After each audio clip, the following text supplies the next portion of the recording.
ay rated SPG. Striktong patnubay at gabay ng magulang ang kailangan. Maaaring may masiselang tema, lengguwahe, karahasan, sexual, horror o droga na hindi angkop sa mga bata.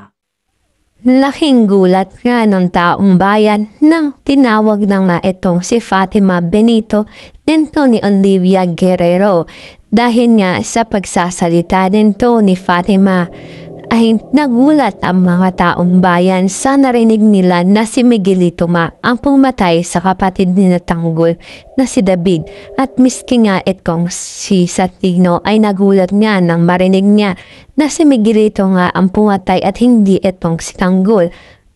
Ngunit sabi nga nito ni Lucio kay Satino ay huwag nga daw siyang maniwala sa mga pinagsasabi nga nito ni Fatima dahil nga paniguradong palabas nga lang daw ito ng grupo nito nila Tanggol upang masiraan itong mga Guerrero.